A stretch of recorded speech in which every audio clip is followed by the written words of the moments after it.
Alright, say it with me.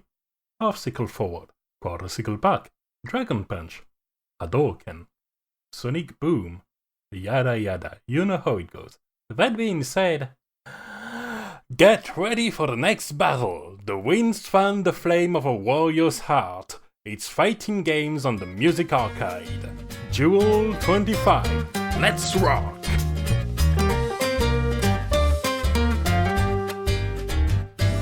Hello everyone, welcome to Music Arcade. I'm Galen, the sound guy Firestone.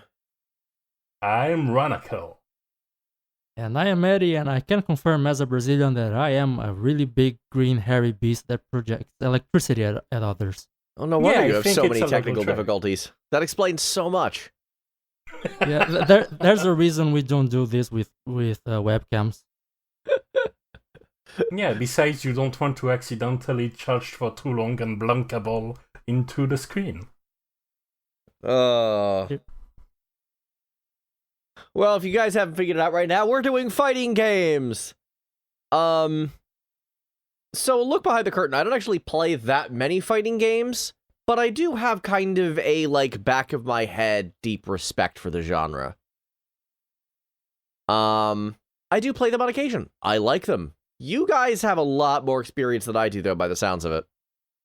I think Rana has more experience than I do because I always have anxiety with going to ladders for whatever reason. Well, back in but my days, we didn't have no ladders. We have a local tourney scene and we liked it. Oh, back in my day, we didn't even have that. We had an actual stand-up arcade where someone would put a quarter next to you and be like, I'm ready, if they want to challenge you. And I'm like, oh god, here we go. Yeah, Well, that's the stuff. If we want to go that far, back in my day, we had an arcade, but no one played on the damn thing. Oh, that's a shame. Yeah, honestly, the arcade nearest to me is still active, but doesn't have any fighting games. It's mostly racing. Yeah, fun fact, back when I was a kid, 9 or 10 years old, there was a 7-Eleven near me that had a Street Fighter machine and a Mortal Kombat machine, and I would be there as often as I possibly could as a 9 or 10-year-old, pumping quarters into these machines. Sweet.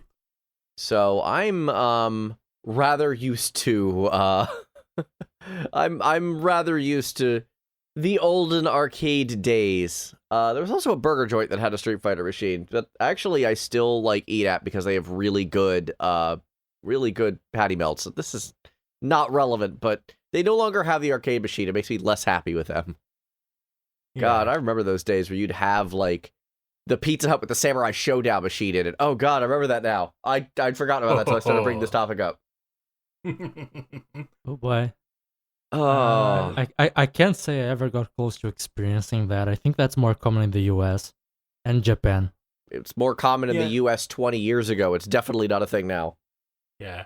And nowadays, online play is much of a bigger thing, streaming is much of a bigger thing, and all companies except one, cough cough Bandai Namco, is getting some good netcodes in their games. So playing online has never been so fun. Yeah, even Street Fighter's managed to figure it out. I remember Street Fighter 4, I remember reading a lot of complaints about that. Yeah, that's basically because instead of taking something publicly available and free to use, they wanted to develop their own thing so they could sell it to others afterwards. How'd that work out for It was kind of funny because Axis, they had a terrible netcode for Guilty Gear Xrd. They continued to use it for Dragon Ball Fighters, and then all of a sudden, no one said anything. Well, everyone had been complaining for months, but no one had said anything special at the moment.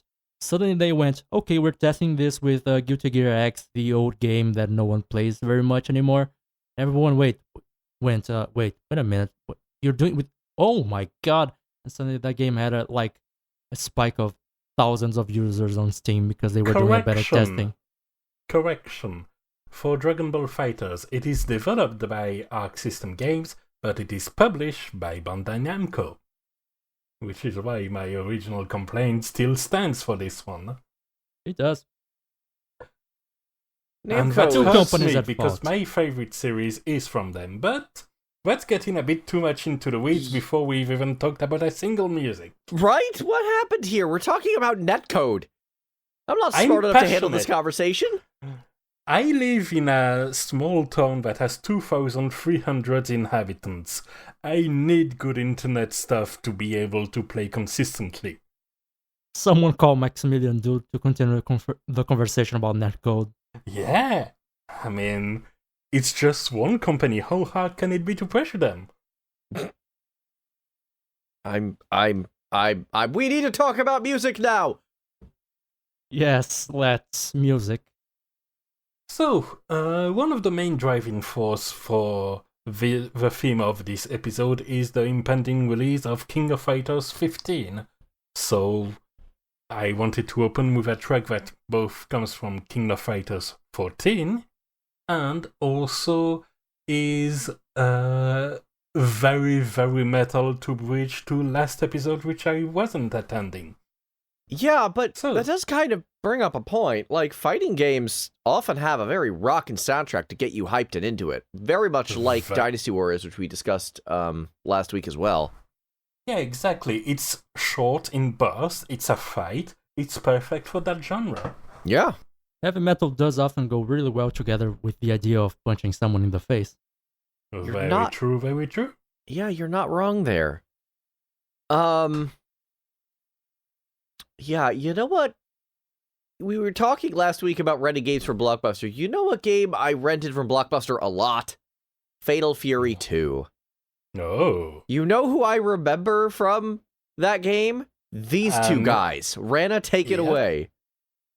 Story Source for Geese 14 version is specifically the fight that happens only when you're using Terry Bogard and fighting Geese Howard. Or when you're Geese Howard and fighting Terry Bogard.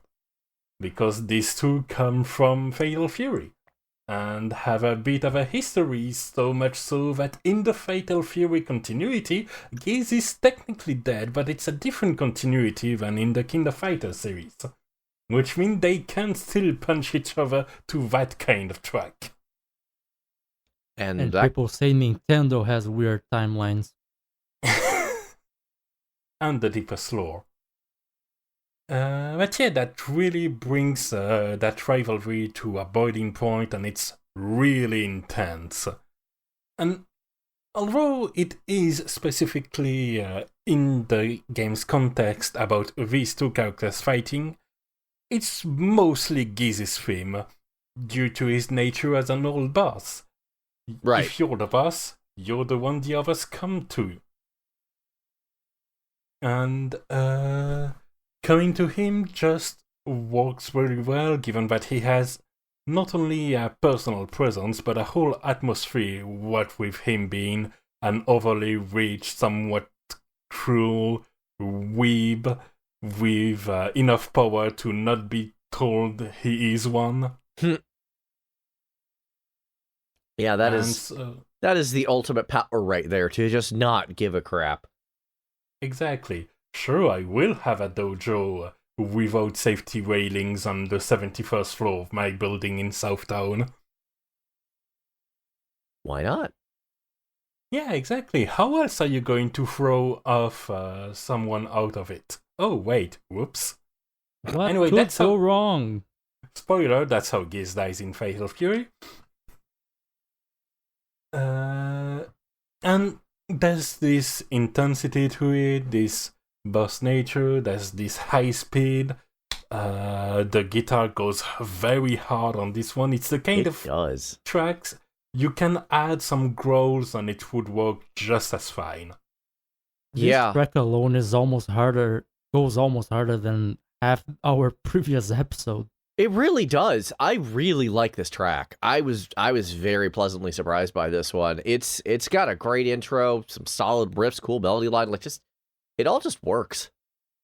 Yeah, and the original was not going as hard because of the limitations of the instruments available at the time, well, the electronic instruments available at the time, but for the era, basically the Neo Geo was a technical showcase, and sound was part of it. one of the way they did that kind of showcase is by having tracks like this one, which just send everything they have. Yeah, And send everything they have is what they did, and it works. And now, when I say all of this, I may sound more of a KOF fan than I really am. I discovered this track comparatively recently. I discovered it actually because of the Tekken 7 remix in which Geese was a guest character. And it goes pretty hard in that version too, though with more of an electronic slant due to Tekken 7's general music identity. But then I heard this version and I was like, oh, this goes slightly harder and in a slightly more cohesive fashion. Sure, I'll pick this version instead. makes sense. No, it's a very cohesive song. I don't really remember much of the music from all of my Fatal Fury 2 rental days. I remember a lot of the characters though. More than I remember a lot of other fighting games characters, I gotta say. So that one really did stick in my mind. That's sweet. In fact, Rana, we're gonna go kind of back to King of Fighters. You showed off a couple of DLCs for King of Fighters on my Discord not too long ago, and I'm like, wait, Billy Kane, that's the British guy with the stick. I remember him. I liked him. He was he was basically the Balrog of that game. Like he was the post. Exactly. And he still is, because he's basically callous, cruel, but incredibly loyal to Geese. Yeah. Well, I was thinking more like his position, like in the fighting. Like once you got through the regular characters, he was the first like post game character you would, like boss character you would fight towards the end. Yeah, in that sense as well. And unlike Street Fighter, you could actually just unlock him after you did that. So yeah. I also played as him quite a bit, and so yeah. I don't remember much of the music from this game, unfortunately. And I kind of wish I did, because if it was always at least this, like, engagingly written, if not necessarily mixed, because, you know, Super Famicom / Neo Geo / OG synths, I feel like I might have been missing out and really kind of underselling this one. The original composer for this one being apparently Toshio Shimizu. Why do I know that name? That name is triggering something in my brain. Toshio Shimizu? Toshio Shimizu. That doesn't ring a bell for me, I'm afraid. It does for me, and I don't know why. I would like to still bring attention to the fact that this track is named Soy Sauce for Geese, because fighting games are silly and sometimes you can just name a track after a condiment because your character is named Geese. Also in the line of things you wouldn't say to his face. Yeah. Anyway, speaking of winged creatures, take it away, Eddie. Winged creatures. Well, we're gonna talk about a game that we don't mention very often. I think it's been a few episodes since we last talked about it. It's called it's this indie title called Guilty Gear. You guys might have heard of it. I mean, technically it was indie at the time. Well, this is actually, I think by coincidence, it's actually the same game as the same entry as the one we've mentioned in the previous episode. Mm-hmm. But this time it's not Kaikisuke's theme, it's Dizzy's theme called All of She. And on our playlist we have an arrangement of it from an album called Guilty Gear X Heavy Rock Tracks. Yeah, just in case you need more heavy rock versions of Guilty Gear track. Yeah, the original isn't heavy enough, so you know. But yeah, this is, as always, it's mainly by Daisuke Ishiwatari with Koichi Seyama also doing arrangements. I really love this track. I'm not very fond of the intro. I think there's this sort of synthetic chorus, choir, actually, intro. I think it might have been added for this arrangement. I don't really like it. I like when it goes directly into the punchy aspect of the track. which You know, kind of has to do in-game because of the shorter length of the introduction. and I've got to be honest, Eddie, you say you don't like this intro, but every time I've started playing this song, I've been like, this is an Eddie pick, isn't it? So I'm a little surprised Ironic. you don't actually like it, because this is very on brand for you. Insert Palpatine, ironic, isn't it? Meme here. A little bit. Ironic, isn't it? Yeah, I think it is the kind of sound that I enjoy, though there are two things that I'm not really fond of. First is the sample they use. I don't really like that sample of a synthetic choir. I'm not really fond of that one. But mainly, it really breaks the heaviness of the song. Like, the song is really, really fast-paced. It kind of sounds like some really cool symphonic metal, maybe some power metal, if you want to throw that. Yeah, the kind of song you'd hear when you're sword fighting with energy beams, half angel, half demon gear, with scantily clad belts as clothing. And you forgot to mention that this half angel, half demon has wings that can actually turn into the shape of an angel and a demon. Oh, that was the half I was referring to, really. Yeah, because Guilty Gear stuff. Yes. And here I thought the game I picked was fan servicey. Please keep going. Foreshadowing. Yeah, you should get into Guilty Gear one day. But yeah, this Should track, it's I fun. mean, it's good stuff. It's very over the top. Oof, my teeth put back in. But it's really fun. And had some very absurd things that you just laugh at as you play, unless you're a competitive player. It has a character called Faust, whose original name was actually Dr. Baldhead. Yeah. Dr. Baldhead is supposed to be his name as a human before he went insane. Faust is his name from after he went insane. And he has abilities like dropping into the fight with an umbrella like Mary Poppins. He opens portals by creating and opening doors out of nowhere. Also, he's a 3-foot tall spindly man with a paperback on his head that fights with a giant scalpel. And he can swim in the air. That's his air dash. He basically works by cartoon logic. I've not had enough coffee for this conversation. He's like a Tex Avery cartoon character put into a Japanese fighting game.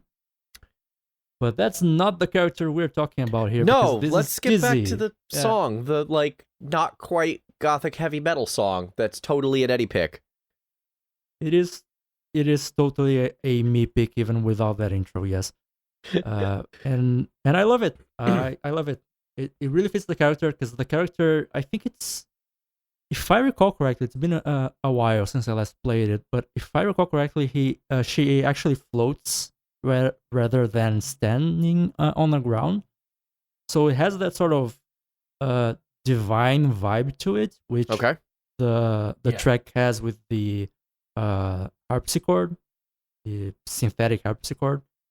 And I think it has a really cool meshing of the symphonic, let's say, with the metal, even if the symphonic isn't actual physical instruments.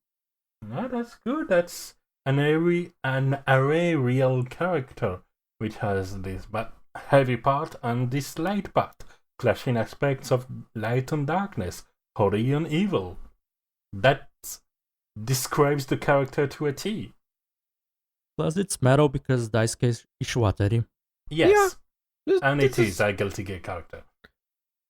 And again, if last episode wasn't very, very clear, we are like a bunch of metalheads around here, so I'm good with well-composed metal. I do like it a lot. So yeah, this song is a winner, in fact. A winner is you.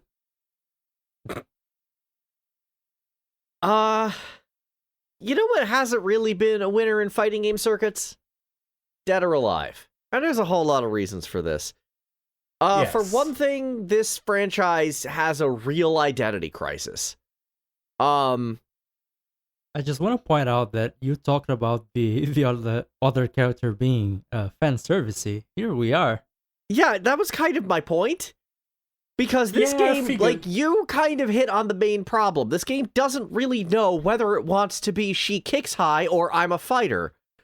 This is both the of which are taglines, by the way, from parts of this history. Yes. This is the same franchise that has a beach volleyball spin-off, yes, isn't it? I was about to get to that. They make hand-over-fist sailing swimsuits in a gacha right now. Yes. On the other hand, like, this is a series that has kind of gone from all levels of serious to absolutely not serious fan service fighter. Not even fighter, fan service volleyball, bouncy jiggle game. And it's gone from all aspects of this. Now, for me, I actually started playing the series at Dead or Alive 2, and I was clearly playing it wrong since I named Bayman a dude. Yeah. And that was until DOA 5, at which point I switched over to Mila because I was at the time, and still kind of am a big mixed martial arts fan, and she was an MMA fighter, and I just like how she fought. Yeah, and honestly, she was a big part of the way to convey the change of vibe for, okay, it's about the fighting now, which lasted about during the release period before they went to the DLC editions. Oh, no, they already, like, the second, like, I actually played an early build of the game, and they already had the swimsuits in there. The fan service is never not going to be part of the franchise. Yeah, but there's a difference between being a part of it and being emphasized. Yes, and this game has a problem of figuring out where the line is. This franchise has always been all over the place, because, again, you have the hardcore fan service, well, hardcore, no, not, thankfully, but you have, like, the significant fan service extreme volleyball, but on the other hand, you actually have, like, the complete revitalization of Ninja Gaiden as a franchise, almost by accident, up to and including multiple characters from Ninja Gaiden and DOA crossing over with each other in 100% serious circumstances, and let's not forget that it was, I think, DOA Paradise that officially reintroduced Irene Liu from the original Nintendo games back into the franchise. Also, let's mention that the base systems of the game and the way the counters work in it, moving to different grapples that are very interactive and lively, is also very good. Yeah, it's a very unique. I don't recall any other fighting game that plays like this. It really gets the tactical rock paper scissors in there. So when I say this franchise kind of has an identity crisis, I'm not kidding. I also say that I do very often like it unironically. It's probably to play my favorite fighting franchise. I will say I have never managed to pull off Ryu Hayabusa's spinning pile driver of death in any game that isn't a Dynasty Warriors one, because, man, those controls are a thing. But I've made a solid attempt, which is more than I can say for Zangief's spinning pile driver. Pretzel motions. One thing about Dead or Alive that I can very much appreciate is the fact that the music has basically always been, at the very least, good. And the main character of the franchise is essentially Kasumi, a ninja who, man, her story's complicated. I'll spare the details, but there's a lot of, like, family drama, assassination, high melodrama, wouldn't be out of place in a wuxia film, kind of, like, again, identity crisis. She's a gorgeous Japanese redhead. Fighting game. Yeah. A Japanese fighting game with weird stories. Ranakel, where did I hear that earlier today? Nowhere. I swear there's a game like with the initials G and G, guilty something. Yeah, Dead or Alive isn't nearly that weird. I'm gonna stop you right there. Like, it's actually, like, more down to earth than you'd think, because most of it is like, yes, there's, like, weird supernatural elements, and there's this whole thing about people trying to clone Kasumi for reasons. It's honestly one of the most grounded series. It really is, along with Tekken and Street Fighter. Yeah, a lot of it is very much politics and interpersonal drama, and Like, the story doesn't make sense for anything fan service at all.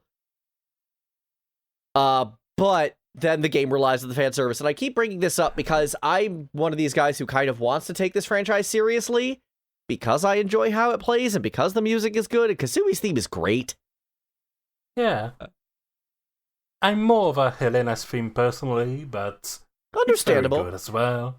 I will admit that I picked this one because this particular song has a really great remix in Warriors Odyssey 3 Ultimate, and this is one of these cases where it kind of made me evaluate the original a little bit, because again, I mained Bayman. I didn't even really consider Kasumi a great character until Warriors Odyssey, where I had to reevaluate her.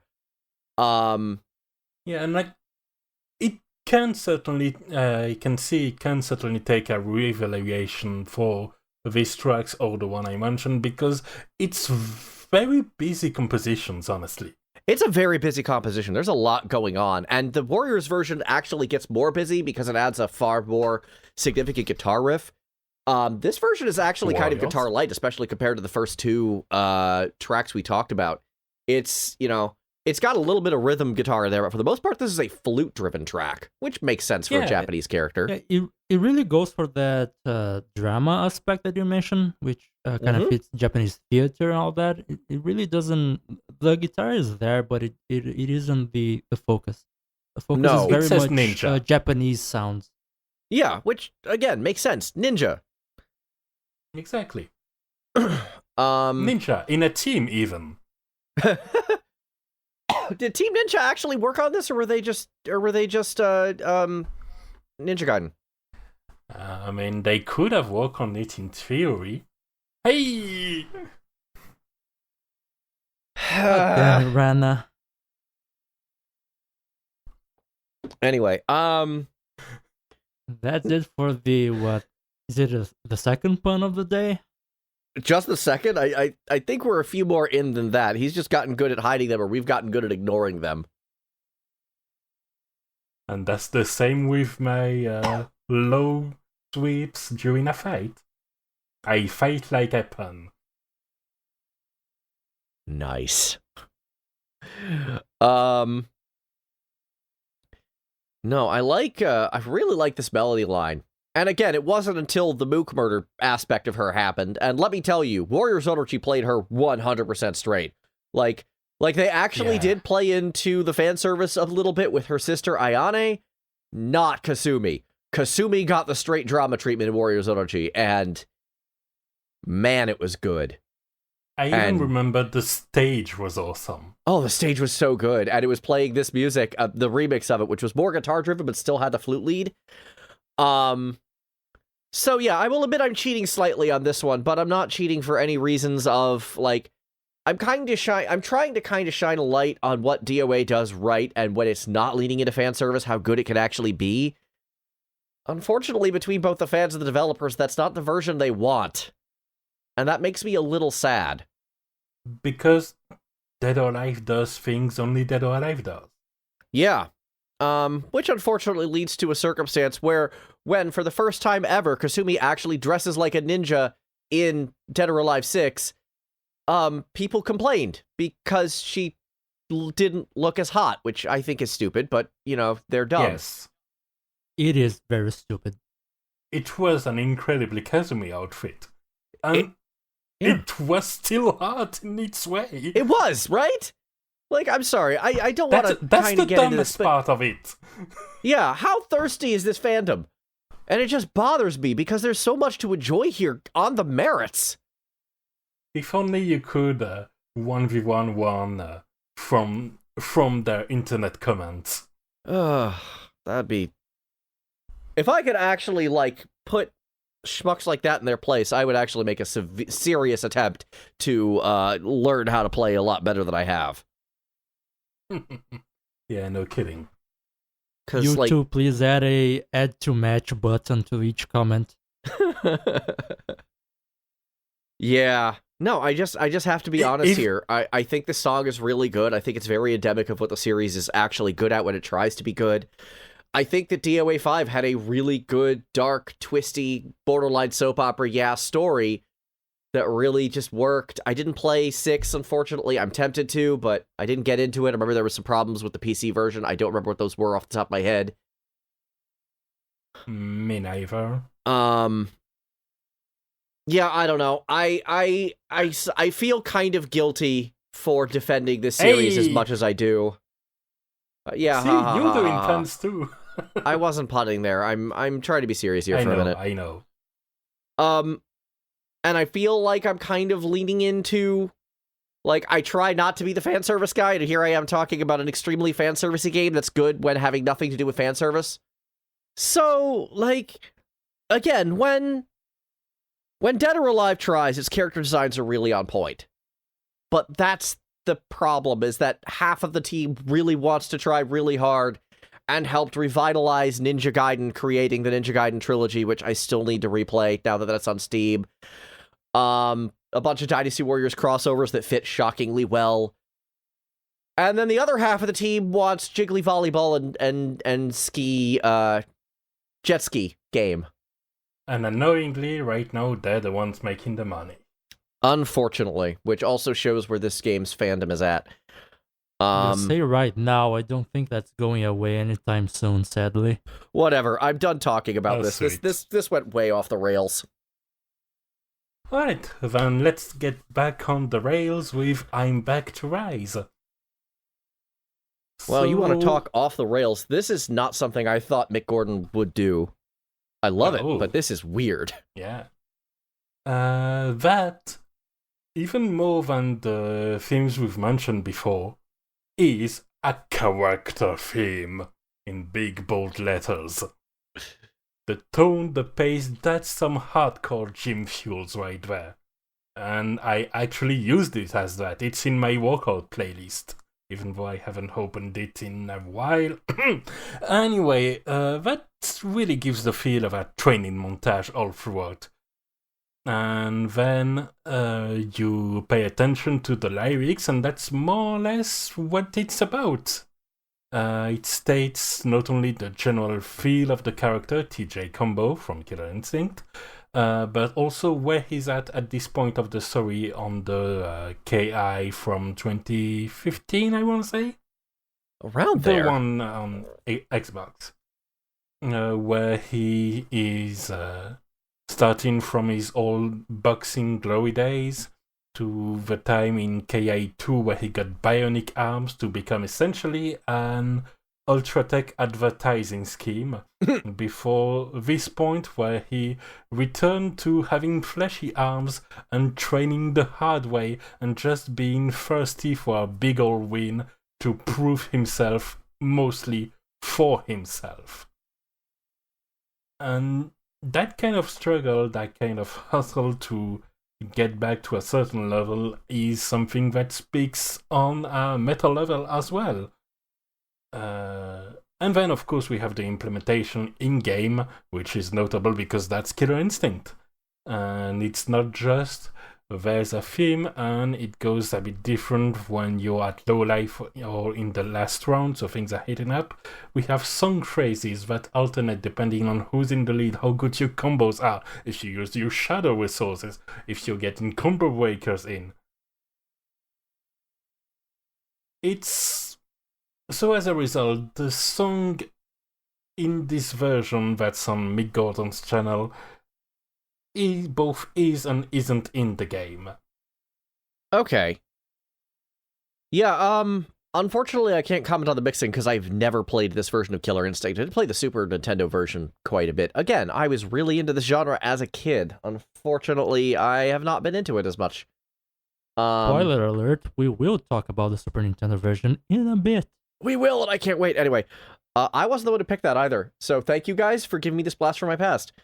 The thing that gets me is that this song is actually like nu metal, and I don't hate nu metal as a lot of metalheads do.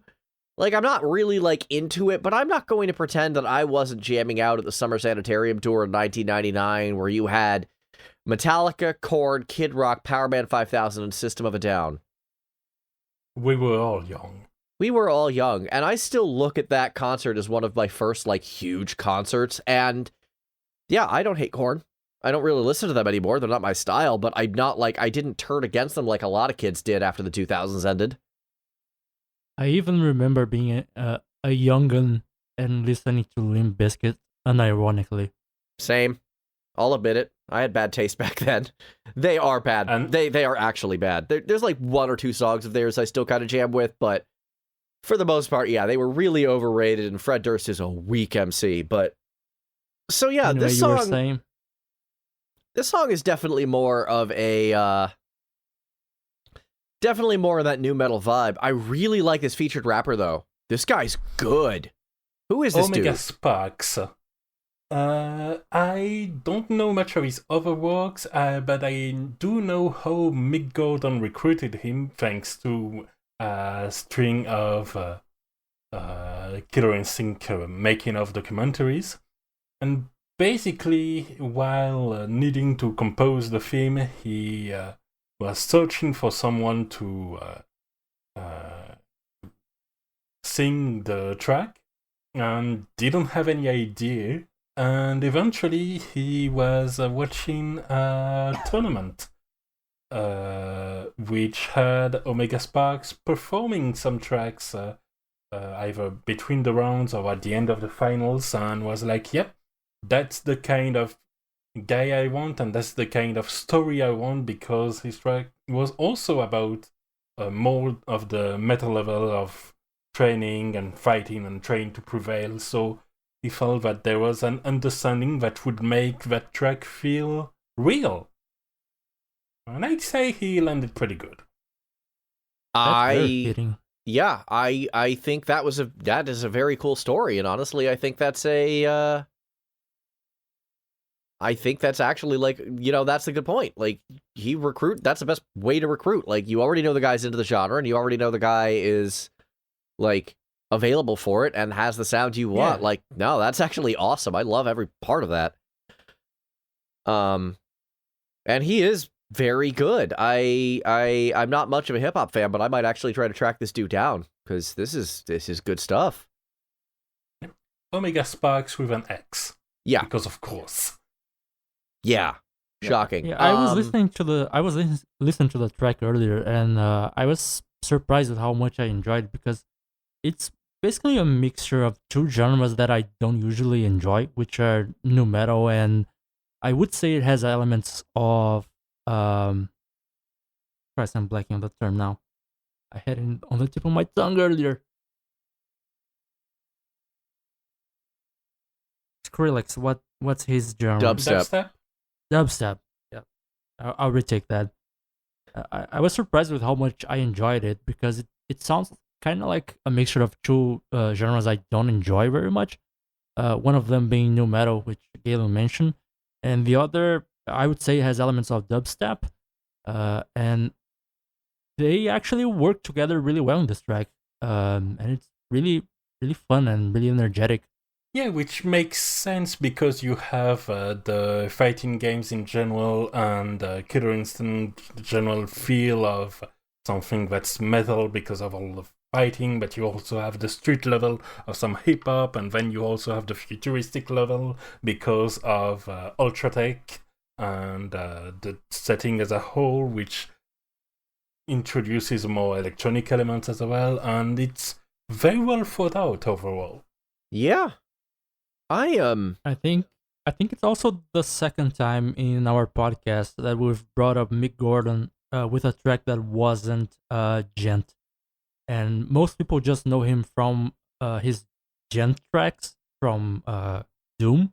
Yeah, and I think we're showing that he has a very higher, a very broader set of skills. He's got range. He does. More than I think I gave him credit for. Speaking of things that are outside of the expected range, take it away for Gohan's theme. Oh yeah, so fighting games, huh? Who wants a classical nocturne piano piece as your character's theme? Yeah, this one threw me off. I actually, when I heard this one, flat out asked if you grabbed the right YouTube video. Yeah, for those in the audience, this is Gohan's theme from a Super Nintendo game called Dragon Ball Z Super Butōden 2. I believe it had a limited release in France, but outside of that, it had no release in the West. And the track in our playlist comes from an arrangement album. The composer is the same one as the arranger, Kenji Yamamoto. He has a bad reputation for, let's say, copying from a lot of people.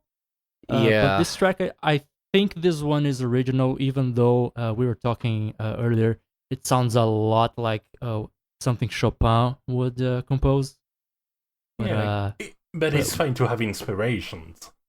Yeah, and we were talking about how Mick Gordon's track earlier was a very character theme. I think this one is also a very character theme because this game set for those in the audience who are either very into Dragon Ball Z or very into anime.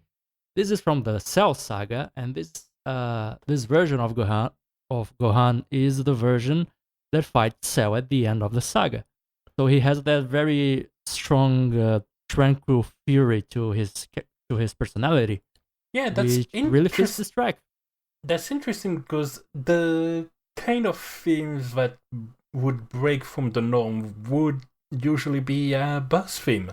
And I think the way this arrangement goes essentially says that at this point, it's not Cell that is the boss for Gohan to fight. It's Gohan that's the boss for Cell to fight.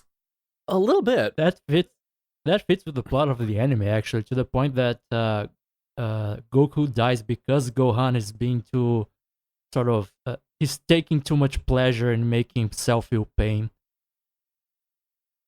Cool. Anime, am I right? Sure.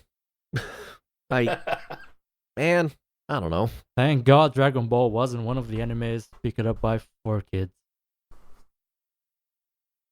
Wait. Hang on, I think 4Kids did do the original dub. There was Ocean dub, and then there was the Ocean's current dub. Canada, and then there was one after that I think was 4Kids, and then there's the current. Well, thank God that it isn't the one that got popular. Fair enough. The ones popular are the current and the Ocean dub, I think. But going back to the track, this game has some very varied, weird sentence structure, but let's go with that. Very varied soundtrack. You get stuff inspired by jazz for some characters. There's some very electronic stuff for others. I would say, ignoring the history that Kenji Yamamoto has, particularly with the PlayStation 2 era games, Dragon Ball Z games, I think with this game in particular, he really tries to go for the characters, either their personality or their identity or what they're going through in that particular point in time.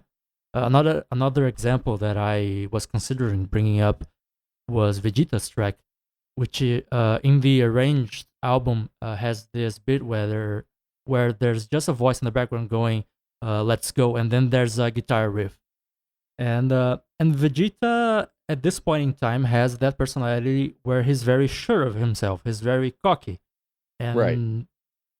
So that little bit of "let's go" and then a guitar riff that is very catchy, it really fits that identity as well.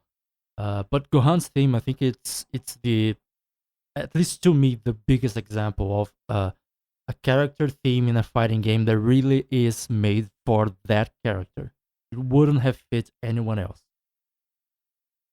That, and another aspect to it, I believe, is due to the period where this game released, where while Street Fighter 2 wasn't the first fighting game, by far, it still was a pretty recent addition that established the genre as the juggernaut it eventually became. And so I think the recency of that means that there was a fair bit of experimentation at the time to see what works in a game like that and what doesn't. Right. Which is interesting. Give me just a second, I'll double check the release date. Please do.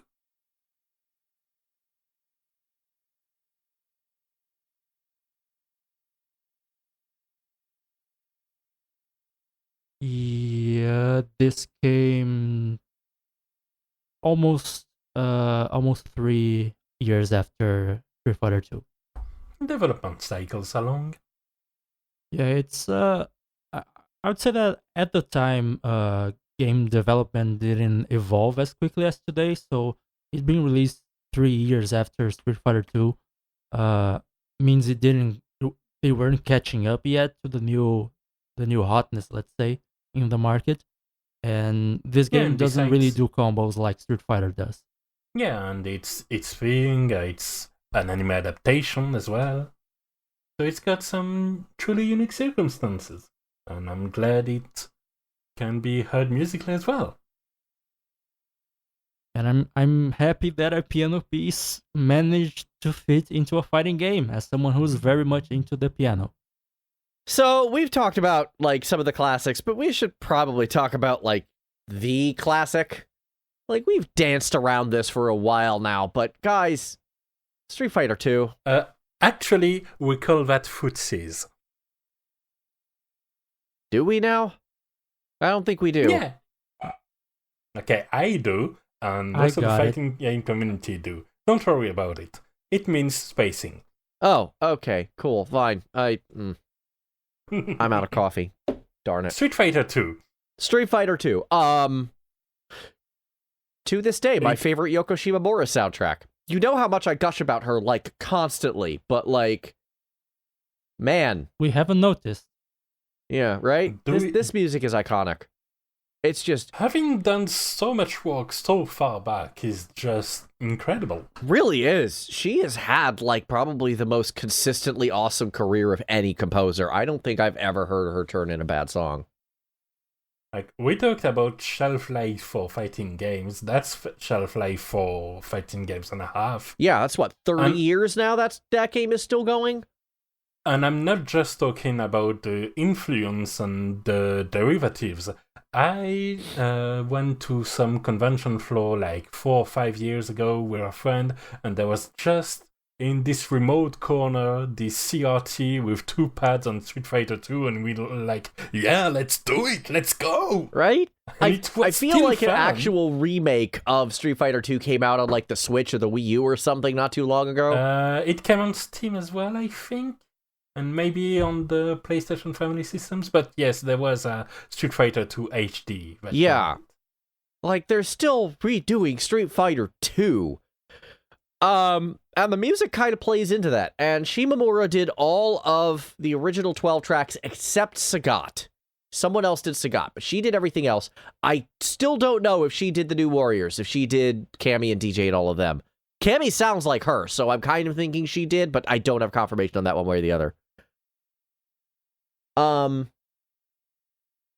The fact that this soundtrack has lasted this long and has been this, like, absolutely unassailable says an awful lot about everything and everyone. Like, man, how good do you have to be this level of genre leader?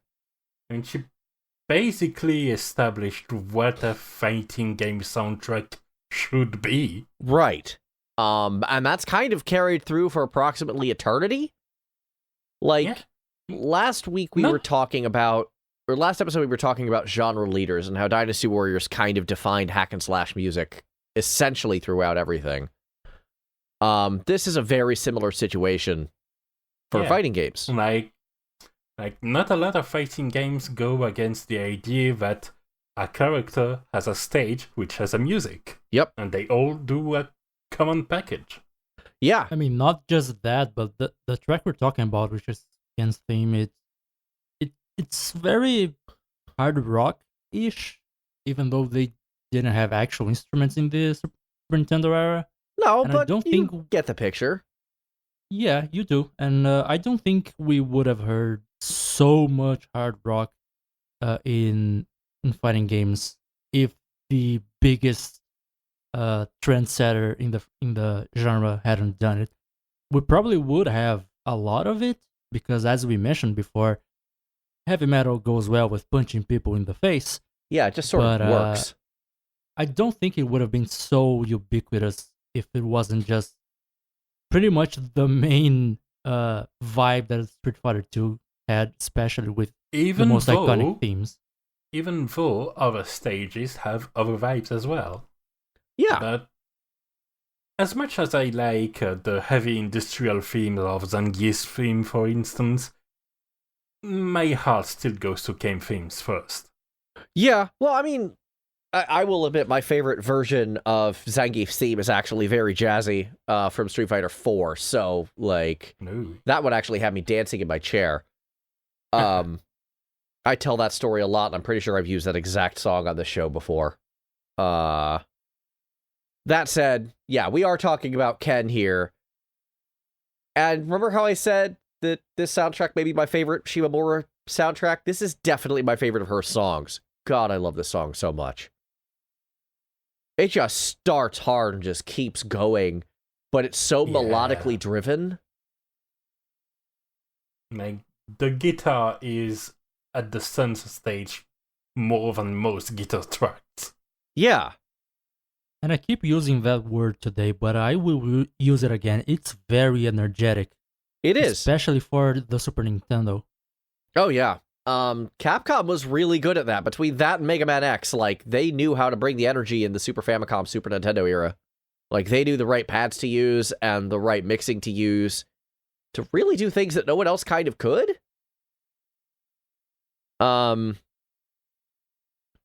you know, even to this day, like, there's one arcade on the Santa Monica Pier that every time I'm down there, I try to go to, and I will go to the one, like, Championship Edition machine they have, and I will play for a little bit. I will pump some quarters in there just for fun. Although now they're on an actual card thing and not quarters, which makes me a little sad. It's not the same. It's not the same. It's not the same. There's also the aspect that this is Ken's theme, and then there's Ryu, and they're two very similar characters, so the differences between them matter all the more. And the music is kind of a reflection of that. They are both themes that imply some aspect of struggle, of triumphing from adversity, of beating the odds. But whereas Ryu does it more in a serene, controlled or combative way, Ken does it seemingly by sheer grit and persistence and determination. Yeah, I was about to actually make a very similar comment. I was thinking that Ryu's theme is very much dramatic and serious, whereas Ken's is a lot more like free and kind of loose. Exactly.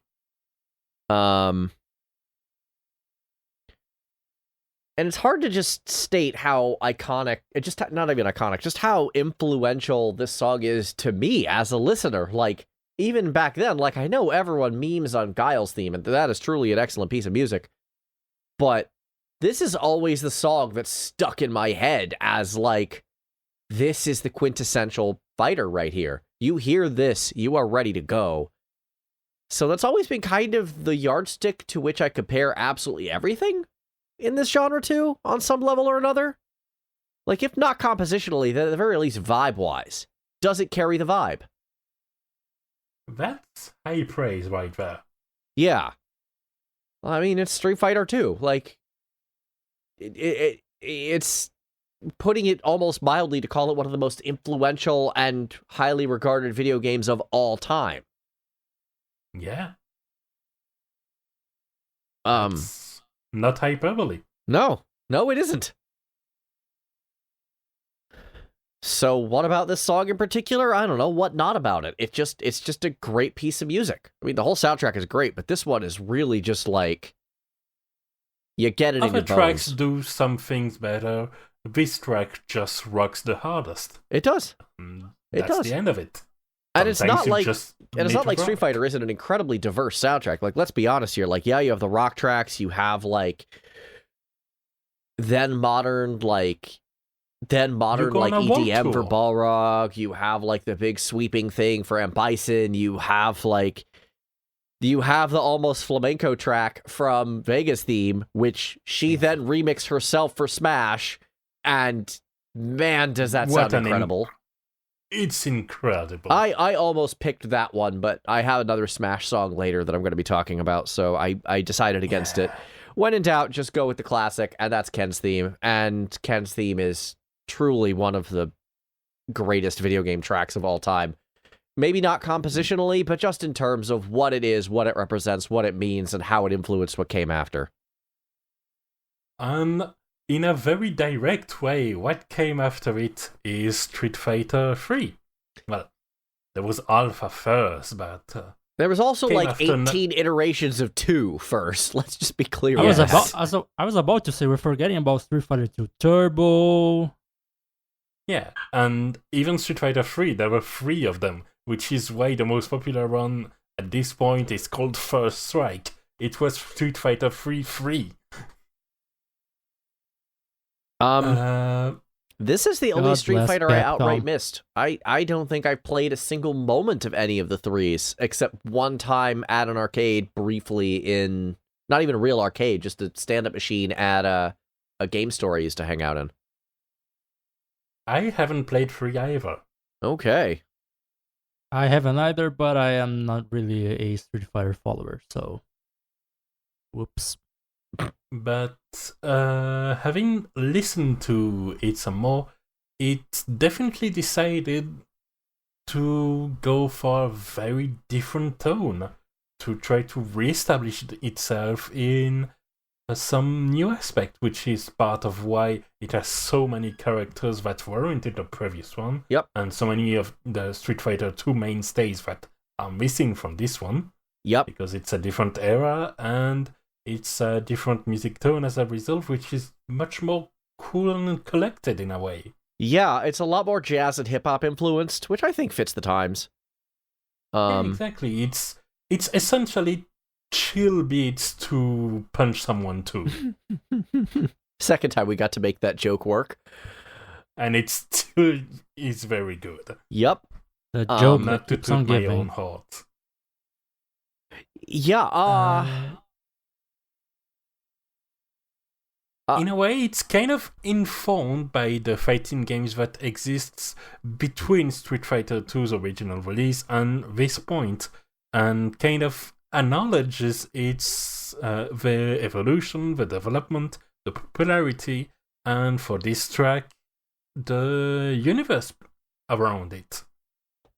So it's self-referential in a lot of ways. It's essentially, while you're on the character select screen, talks about Street Fighter 3 and the ones before, and what kind of things happens around the CRT or in an arcade or wherever you're fighting, and features not only the climactic fights themselves, but also the long training sessions, the friendly rivalry spent during all-nighters, the encounters across arcade cabinets, and indeed those that aren't in use and just stay on the character select screen between 2 demos.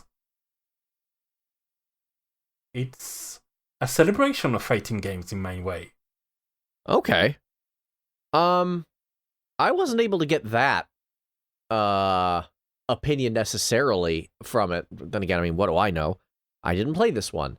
I know the song itself is just plain cool. It's this like New York jazz rap kind of sound, like this mid-2000s New York jazz rap. It was very similar to and it took me a while to figure this out because I forgot their name, unfortunately. A hip hop band called The Roots, and I'd like to thank Eddie for helping me like suss that one out. And I would like to thank Wikipedia for having a list of artists in that genre. Right? Meanwhile, I can tell you it's sung by a Canadian rapper named Infinite and produced by composer Hideki Okugawa. Okay.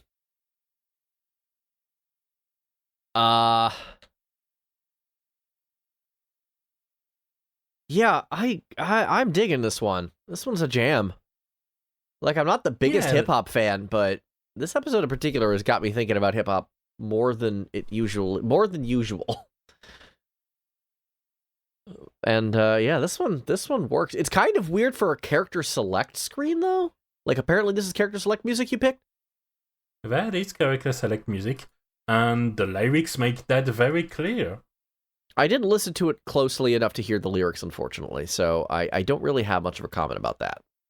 I mean, you have times lyrics in the main chorus that are like, select and make your first pick, 10, 9, 8, 7, 6, choose and pick the best one, 5, 4, 3, 2, 1. They name drop the game itself. Pick your character, no one to represent your life with stomping anybody, so make the choice right. And I rarely comment on the lyrics when I pick a song that has one, because I'm the lyrics guy. But when I do, that's because they matter a lot, and that's the case. That's where the whole self-referential aspects come into play a lot. Yeah, overall, I just think that it's cute in this meta way that really tells a story of a genre that took its time to mature and look upon itself. And ask, once again, kind of like what I was talking about on the Dragon Ball theme, what else can we do in this genre? Yeah. There's only so many ways you can punch someone in the face. There's an infinite number of ways you can punch someone in the face. As I think the persisting strength of the genre can show. You're not wrong. Turns out, a sword is just a punch with some extra bits. Oh boy, I know someone who would get very angry at that generalization about swords. Well, in fighting games, I think that's pretty true, but in other contexts, probably not so much. With the possible exception of Bushido Blade. Yes, with the possible exception of Bushido Blade. I would agree with that. Meanwhile, Hadouken is just a punch at long range. Also accurate. True. And then you have the weirdos like Dulcim and Kasumi who could just teleport, and that gets really annoying really fast. Or literally punch at long range, for that matter. Yup. Speaking about weirdo cast, shall we move on to Killer Instinct? Sure. Oh, this brought back memories. Eddie, take it away. Yeah, for the folks in the audience with a bit of a sense of deja vu, this time we're talking about the Super Nintendo Killer Instinct. In particular, the title theme, which I believe is a version that is completely unique to the Super Nintendo version. I think the arcade version was very different. I believe it was more of a dance track. I have an anecdote for the arcade version, by the way. Go on. So the arcade owner has to set up the volume for the arcade. So far, so good. So what the developers did is that they did most of the soundtrack and sound effects so that it makes sense to put it at about half the volume of the cabinet. Except they made it so deliberately so that if you did that, the higher the combo count, which is something that the arcade owner just pushing a couple of buttons to test wouldn't notice, would be way louder than the rest, so that when people actually play and start getting good, this arcade blares out way louder than any others, so that it attracts people's attention in. That explains so much about the Ultra Combo sound. Exactly! That's why it's a thing!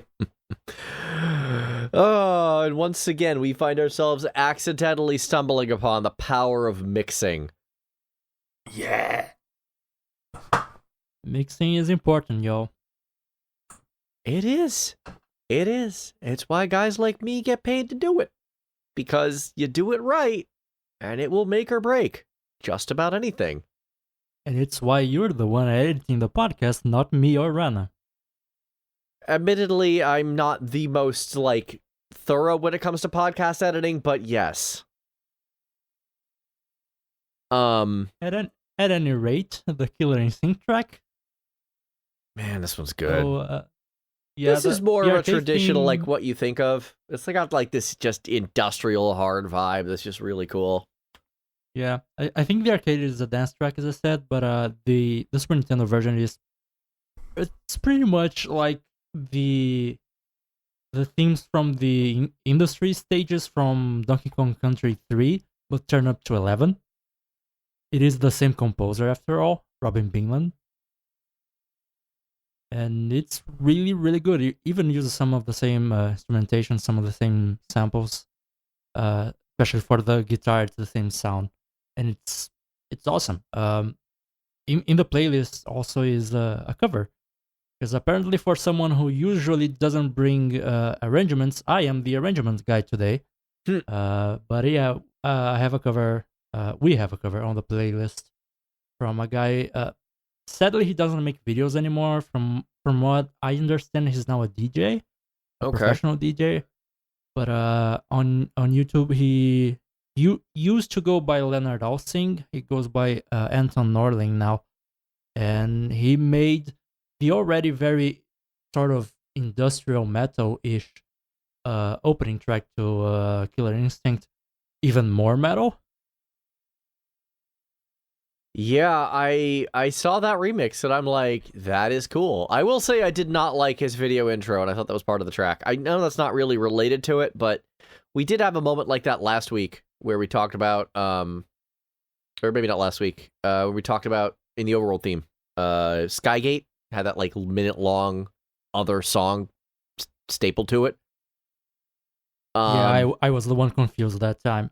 Yeah, I should have been more clear on that one, and I apologize. So I'm being clear here. The thing that I don't like is actually his video intro, but once he got into the actual song, it was like, all right, this is pretty cool.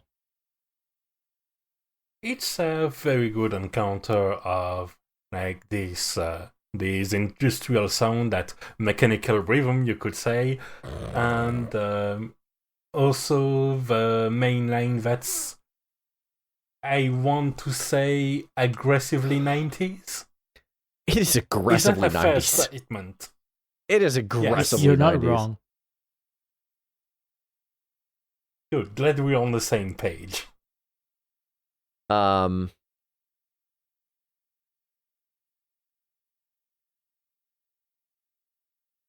yeah, I think it really sets up the mood for the game, which is a very extreme kind of game. Mm-hmm. Even for a fighting game, I think it's probably the most fast-paced game, fighting game from the West, at least. I know there are some absurd fighting games from Japan. It has a skeleton and a dinosaur in its cast. Yep. And a robot. And a werewolf. Yeah. It's basically Western Darkstalkers. Basically, but managed to have more of an enduring presence than Darkstalkers outside of crossover games. Yeah.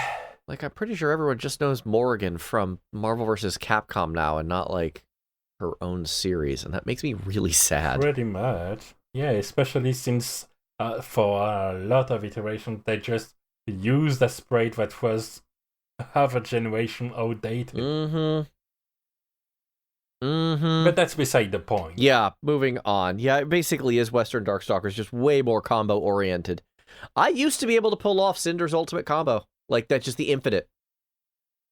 Oh, yeah. Cinder main too? I mean, insofar as I mained anybody in that game, I didn't rent it nearly as much as Fatal Fury 2, but yeah. I rented it a bunch. I never learned how to play it properly. I have no main, I just suck.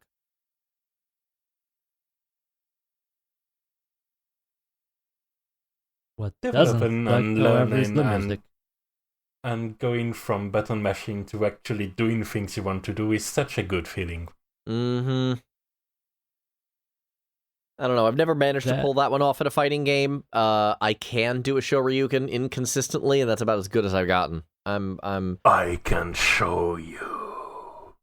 The one time I've managed to learn how to play a character was with chips enough in Guilty Gear X2 X Core. That's He the was too only fast one. for me, but in Strive, he just feels right. And now I am intrigued to try Strive. Well, it looks like this episode is decidedly an excuse for me to try to co-opt you and hopefully some people in the audience. If we get people into games or into music, then I think we've done our job. I am in agreement. So, with that idea in mind of getting people into something, I want to talk real quick about a game that's very near and dear to my heart that maybe 5 people played. And this is technically an RPG, but this does fit for this episode, and I will explain why as we go. A game Before you jump on your seat, it's not Our Guys. No, it's not Air Guys. It's not Air Guys. I don't like that game. That game is bad. Yes. No, this is a Sega Saturn game called Dark Savior. Not Darkstalkers, Dark Savior. Correct. I can confirm I am not one of those 5 people who played it. Shocking. Me neither. I'm so surprised that you have not played an extremely obscure Sega Saturn video game. I never even touched a Saturn in my life. So have a lot of people. I am not even sure the Saturn even came to Brazil. Would make sense. So sell us on it. Okay, so Dark Savior is this really wild... I guess for the most part it plays more like almost a Zelda game. It's an isometric exploration and dungeon and kind of... Maybe not Zelda-like. I don't know what I'm talking about. Basically, it's some combination of adventure game, a 3D platformer, and a battle system that is a straight-up fighting game. With a character select system, since you play as essentially a shapeshifter, a actual special moves, and a finisher. So this actually counts. When you get into a battle, it's a fighting game. Yeah, like the battle screen and the way it was presented kind of reminded me of the duels from Suikoden 2, except of course the gameplay is different. But the perspective and the presentation was pretty similar. Yeah. And this game is actually like on the back of my mind, it's like a bucket list thing. I'll never be able to pull this off, but I might. And that is, I want to raise money, buy the rights to this game, build a team, and remake it. Wow. And this is like the only game, basically in history, that I would say that about.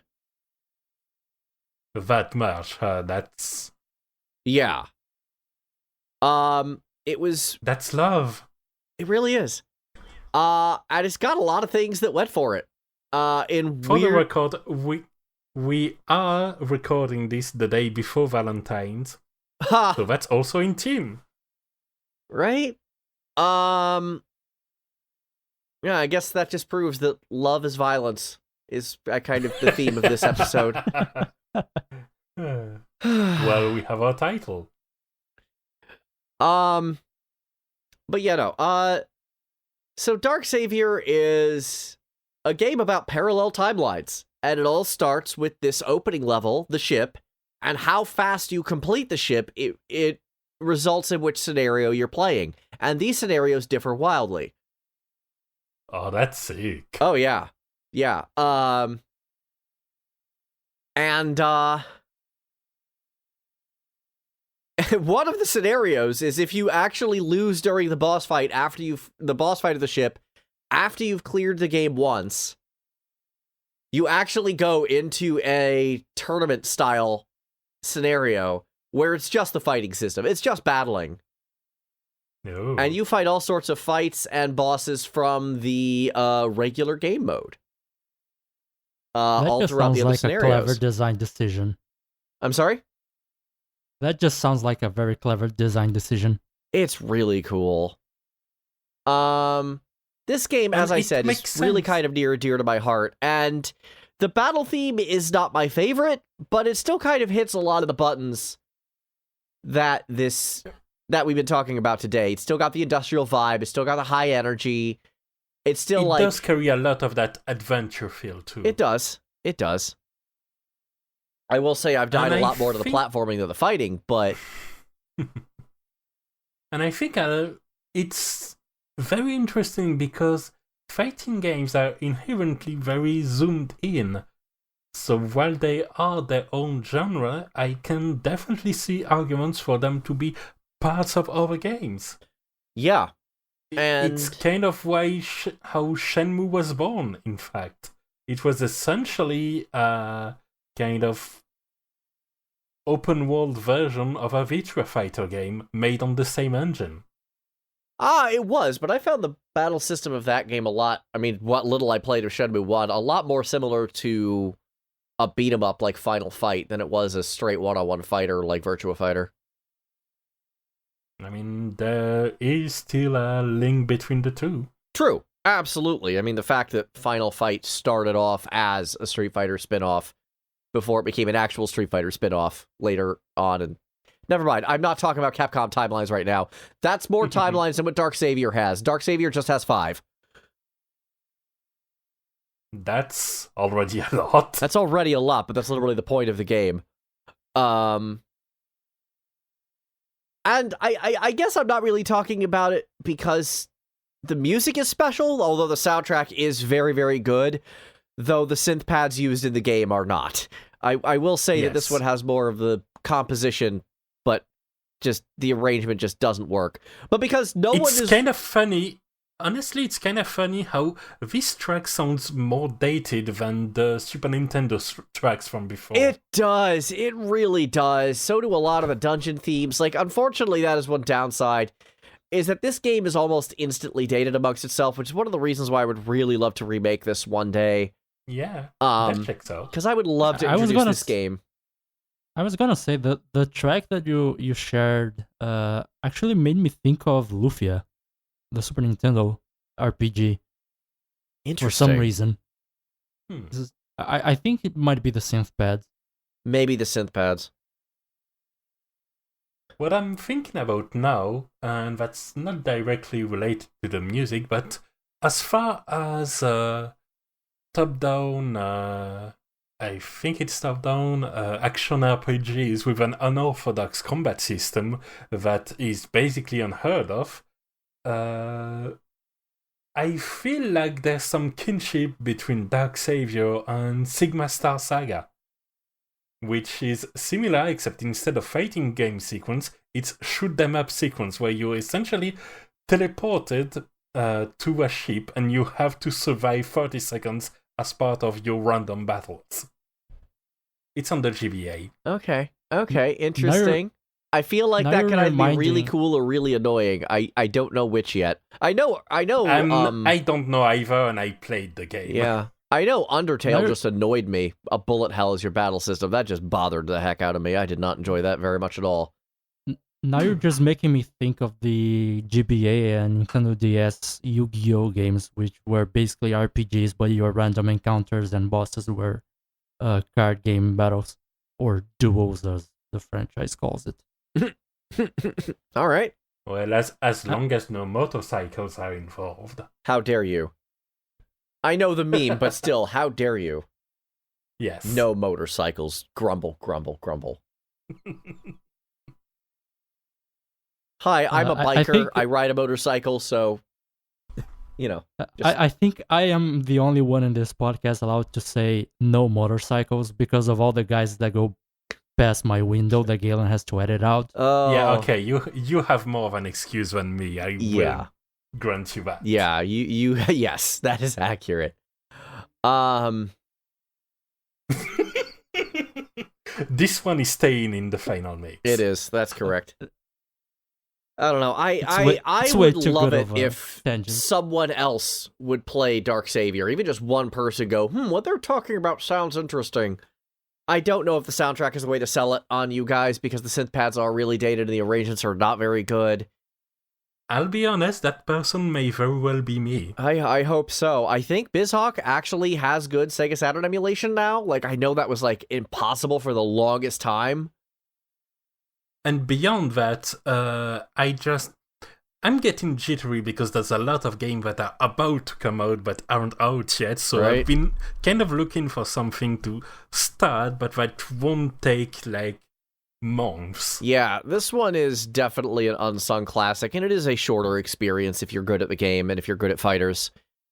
You're going to die more to platforming and falling off the edge of stuff than you are to fighting, but I think there's something really worthwhile about this game, and I think there's something that I would love to introduce other players to.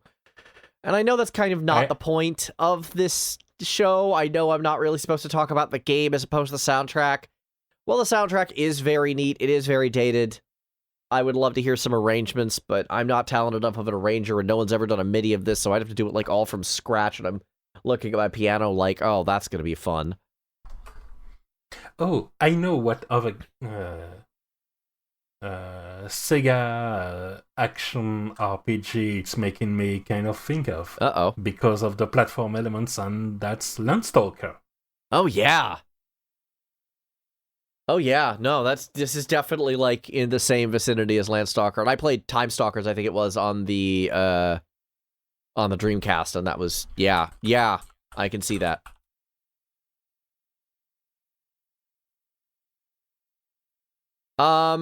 So yeah, And I don't know. I like Landstalker, so that's a good sign. Yeah, I don't know.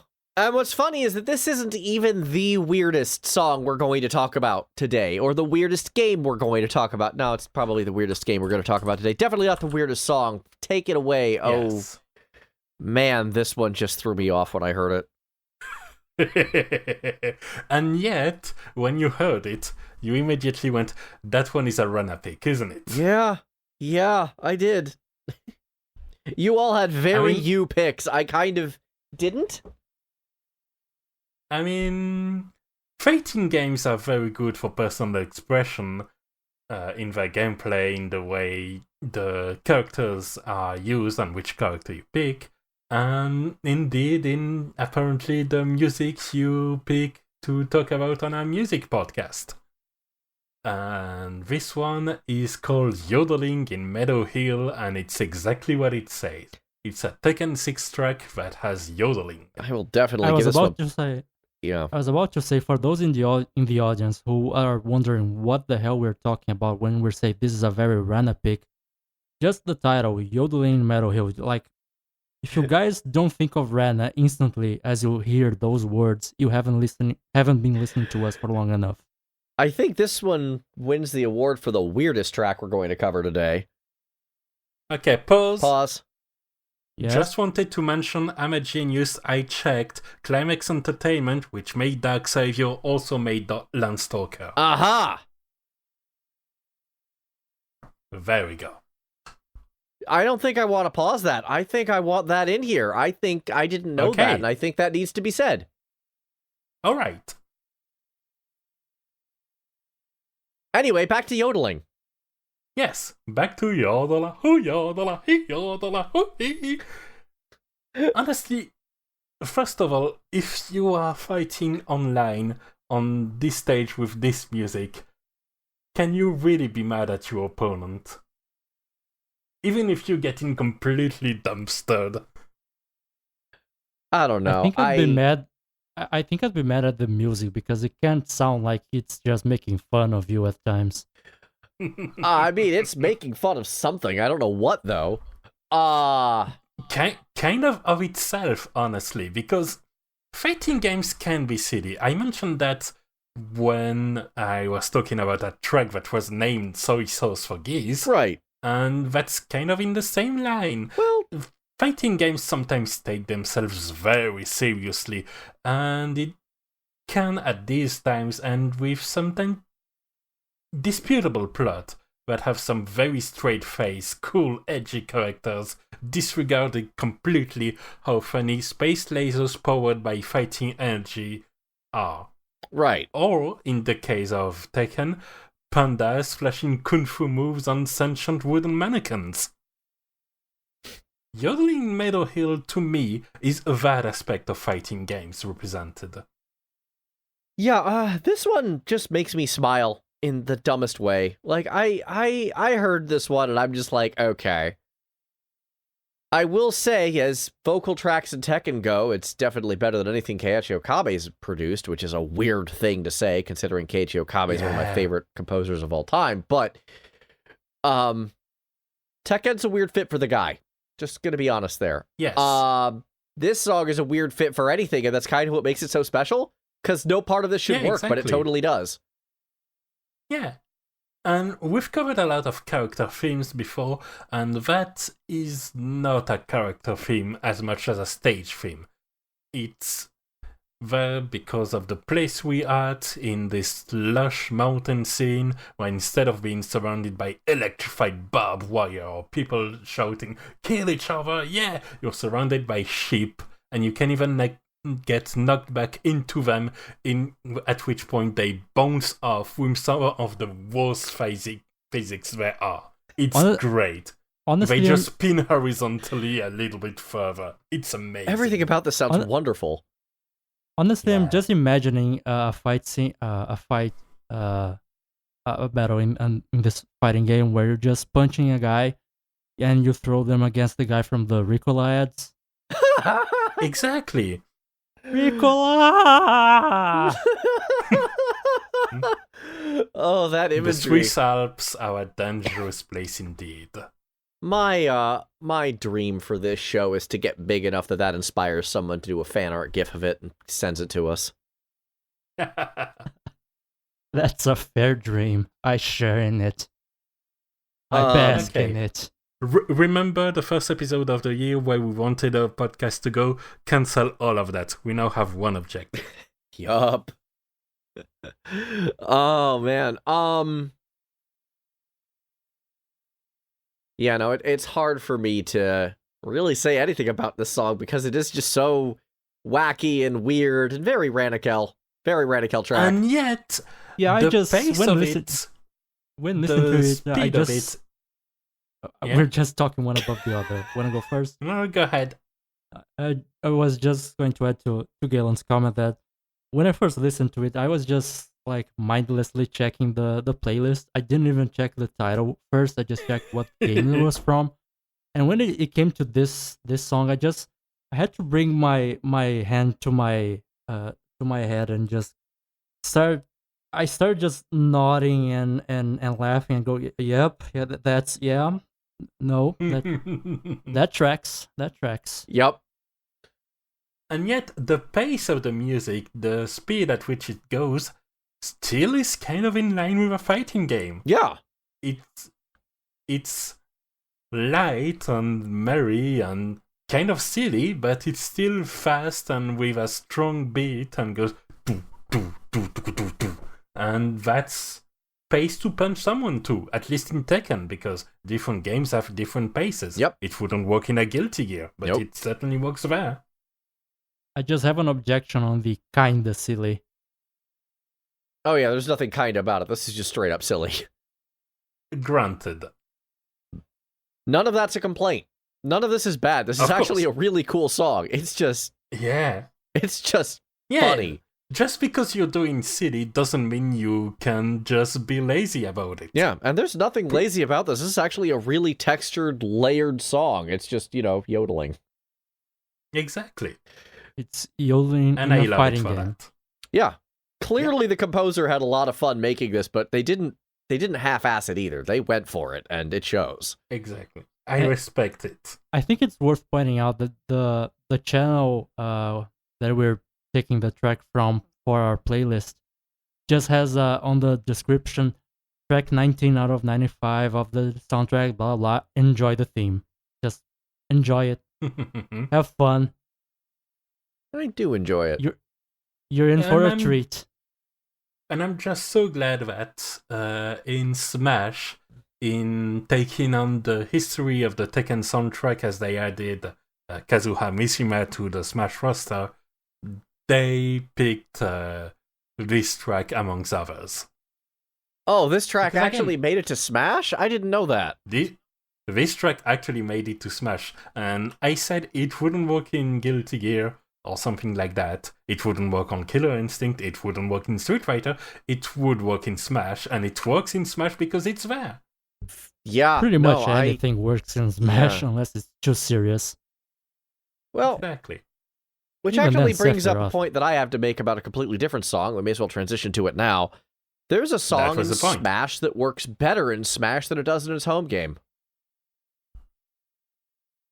Bold statement. So another crossover Continue. character in Smash is Shulk from Xenoblade 1. And Shulk is voiced by future Lalafell Adam Howden. That's a descriptor. A true one, though. Yeah. But the thing about this is it has a few different battle themes. Its regular battle theme on one of its worlds is actually another Shimomura track. We are not talking about that one. We are talking about the other world battle theme, Mechanical Rhythm, when you fight in Mechonis. And when I first brought this up, I'm going to just do a little inside baseball here and describe how this happened. I'm not really great on fighting games. When we were talking about this, though, the more we talk about it, the more I'm like, oh no, I'm actually totally into this topic. So I might cheat and do something from Smash, like Mechanical Rhythm or something. ...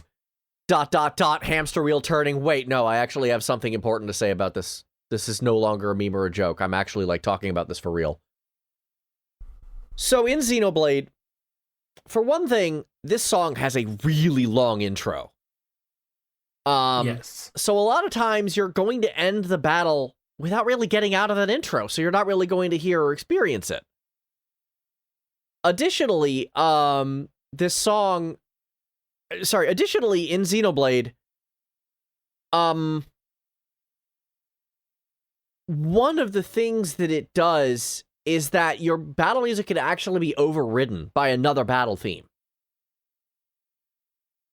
So the truth is, you're not actually going to get to hear this whole song and enjoy it for much of Xenoblade, because either the battle's going to end too quick, and thus reset to whatever area music you're in, or it's going to be overwritten by a completely different song. This doesn't have... Also, the characters shout over it. Yeah, the characters do shout over it, but you're dealing with voice clips and whatnot in Smash as well, so that's not really a factor I can... That's not really a factor I can include. More sound effects than Smash. They don't talk nearly as much as... did you see, Charlotte? Did you see what I do at the end of a 2-second fight? Fair.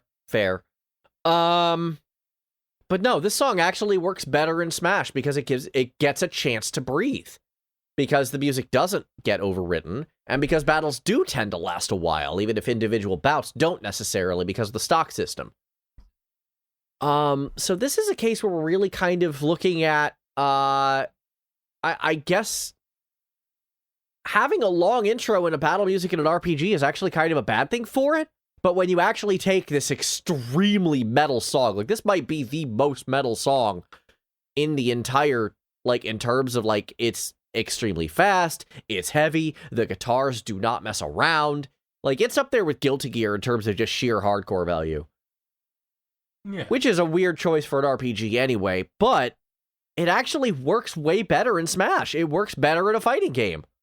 I actually like how it gets a chance to breathe in the fighting game. I like the fact that you get to actually experience it. I think this is a bad fit for Xenoblade 1 that really got kind of turned around and made right in Smash, in crossing over.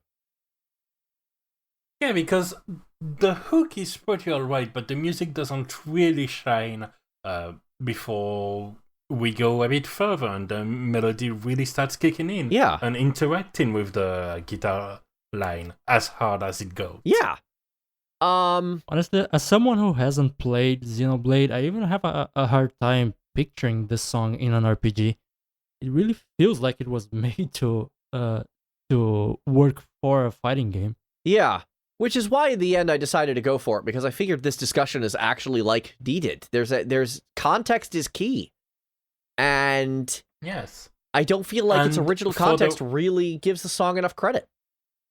And for the record, they did that mistake again in future games. I have not yet played Xenoblade 2. Please, someone spend channel points to fix that. I'm talking about X. Oh. I'm talking about I haven't played that one either, but that's because I don't have a Wii U, so that was actually harder for me to play. This one is a worst offender because as hard as the track eventually goes, at least I think, I understand that a lot of people actually don't like the soundtrack, but that's over the point. The main scene is that the hook is kind of toned down and slow, and it takes a while to get going. But by that time, most of the time, you have finished the battle already, so all you hear is the do do do do do do do do do, and you don't get to the real part. Yeah, I'm starting to come to the impression that this is maybe a problem that Xenoblade has, and it kind of makes me a little sad, but I'm at least glad Mechanical Rhythm gets a chance to shine in this other game. So very rarely am I this thankful for crossovers, but it got a chance to go, and it works. I would say Xenoblade 2 is the best at it, by far. The standard battle themes start fast and keep a steady pace because of that. Hell yeah. They do get fancier, but mostly for the boss themes, which is fine. It's a boss. It lasts more than 2 hits. At least it should. That should be. Like, if a boss lasted less than 2 hits, then you're playing Pokemon, I guess. Even as a Pokemon fan, I cannot disagree with that statement. Well, For the record, Pokken into consideration for one of the tracks, but at the end of the day, cuts had to be made. We might get back to it because that track is pretty good. Fair But that's enough. for a future episode. And let's get back into a little more tradition land. Rana, go ahead and wrap us up, I think, with at least our main list. Yeah, because specific games are special for different peoples, and as far as fighting games went, I couldn't go a full episode of fighting games without mentioning the series that is closest to my heart, even though to this day, even the latest iteration has terrible netcode because Bandai Namco. I am talking about the Soul series, which is Soul Blade or Soul Edge, eventually moving into Soul Calibers. It was Soul Edge in the original, but then they faced problems with a notoriously litigious copyright troll that forced them to change it in some regions to Soul Blade, and then to change the whole series name. So that's how that happened. I was wondering why, like, Soul Calibur, the sequel, was the thing that started the numbering infrastructure of that. Yeah, no, you're not going to see a lot of series with Edge in the title because of those people. And how the hell did Cross Edge allowed to happen? Never mind. I don't want to know. Go on. Yeah. So we have again a situation with mostly character themes, and in this case, kind of a boss and kind of not. That's a Bravely Folk song, the theme from Cervantes in the original game, so Soul Blade or Soul Edge. And it kind of carries this epic breath of fresh air to the mix. It's not high action, it's not high speed, but given that Soul Blade has a bit of a slower pace, Yeah. where you've mentioned Rock, Paper, Scissors, that series is a lot about that. It essentially has something that is both adventurous yet heavy.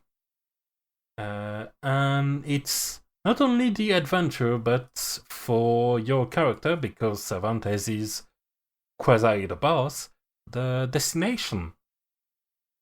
It's the end of your world tour, and now you're fighting that dread pirate and getting a duel against him, but more against the former him, because he is controlled by Soul Edge. Right. The weapon. Which is why after you beat him, he turns into a giant angry flame man in a chaos dimension. I But remember that that's giant not angry when- flame man. But that's not way Bravely Folksong plays. I hate it when I beat people up and they become giant flaming men. Says the Yeah, guy it's who a played common Killer problem. Instinct, where Cinder's a character. Yeah, you just have to be the giant flame man from the start. Easy. Fair. But yes, it's in a lot of ways a song about not what the character is at this point, but his legend and the veneer of what the character looks like. This adventurous, dread pirates that's sailing on the high seas and plundering the souls and doing all of that romantic stuff. Except instead of being only about his glory, it's also kind of about you because of the end of the destination that is this point of the game and the story. And the truth about who gets the praise heaped by the song kind of is decided by the victors, by the fight itself. The fight is part of that story. Okay. So as the song itself goes, it's, I don't want to say perfunctory because I think that's really dismissive of it, but I'm trying to figure out a term for it. It's definitely a lot more slow paced, but as you said, it's, you know, Soul Game, which is more slow paced than a lot of other fighters. It's got almost a march vibe to it. A little Yes. bit. The drums at the start in particular. Yeah. But this guy's like pirate themed, essentially. Or at the very least swashbuckler themed. And a march feels like a weird fit for that, to be perfectly honest. He is Spanish, so at least there's a Navy aspect to it that kind of translates. That's fair. I do think it's kind of interesting the mishmash of cultures in this track. If you take into consideration the character's identity as well, because he's Spanish. He's called Cervantes, as in Miguel de Cervantes. De Leon. Yeah, it's De Leon. And then you have the track with bagpipes, which incidentally, after the yodeling track, this one I went, yep, that's Ren again. Yep. Actually, hang on. Bagpipes, I believe, actually originated in Spain before migrating to Britain. I believe there is a part of Spain in which bagpipes are actually like, I don't know which direction they actually originated, but there is at least one section of Spain where bagpipes are gigantic. So I that's actually very fitting. I honestly don't Spain, know about that. Yeah, I know northern Spain has a lot of Celtic influence because the Celts did settle there for a while. The Cantigas de Santa Maria, written in Galician Portuguese and compiled in Castile in the mid-13th century, depict several types of bagpipes. So one of the earlier depictions is from the Iberian Peninsula. So, haha! You thought it was a fighting game episode, but no, it was actually bagpipe history time. I concede my point to Galen graciously. All right. Yeah, I mean, yeah, bagpipes are, yes, they're obviously like associated with Scotland now, but yeah. Yeah. It's not inappropriate for a Spanish captain from like the olden times to have bagpipes in this theme. I don't think that's inappropriate considering their history. It is an interesting an interesting thought on whether they did it on purpose, knowing the history of the instrument, or if it was just a happy coincidence. Yeah, no, I'm curious about that too. Yeah. Wow, that actually is a good point. Because this guy does not look Scottish at all. Like, if you put a picture... he isn't. Yeah. So, I would be hard-pressed to assume that someone accidentally did that. Like, let's just throw bagpipes in this track for no reason, despite it being Spanish, but then being Spanish is correct. I feel like this can't be an accident. If it is, it's a bizarre one. I do believe his daughter resides in London, however. Ivy? I think that's right. Yeah. But then again, Ivy is like... That's her. She's like a vampire or something. She is influenced by Soul Edge, which grants her a curse essentially. Which is, for instance, why she keeps being celibate. Because she doesn't want to pass it on to others. And why she studies alchemy. It sounds like an Alucard type. Pretty much. Isn't she a character where they flat out can't decide whether she's a good guy or a bad guy, though? Yeah. Yeah. Well, she's mostly a good guy that looks like a bad guy. Yeah, but she has some real bad guy moments. Oh, yeah. The fact that I know that should say a lot about how, like, I actually do pay attention to fighting games on some level. Yeah, you seem to pay more attention to fighting games than I do. And you tried to paint me as the guy who didn't know anything. Harumph. We can settle that one when we do another RTS episode then. Or you can settle that one by fighting for it. I think it's a bit hard to fight Galen from Brazil unless he wants to fly over here from LA. No, I'm talking about in fighting games. This is the episode's theme, no, remember? He'll beat me. I suck at fighting games. Yeah, and I don't. That's your problem. And plus, we have to deal with ping and netcode. I think your chances are pretty good. Depends on which server we land on. Well, if you're not playing fighting games, then what are you playing now? Music Arcade, now playing! Nice segue. And you said you couldn't do hype. I can't do extended hype. Like, you're making me read like 6 hype lines. I'm not that good. Yes. Okay, I guess I'll start it off. Pokemon Legends Arceus. And yes, I know it's supposed to be Arceus, but I'm calling it Arceus because that leaves me with the joke of the Arse phone, and that's just too funny to pass up. I'm calling it Arceus because it's grammatically correct. That too. I'm calling it Arceus because I'm not a good person. So this... You can't keep doing things like that and not expecting to be thoughts in some way. So Pokemon Arceus' soundtrack is okay. Like, nothing really stands out, except there was one moment that kind of like gave me a bit of a thumbs down moment.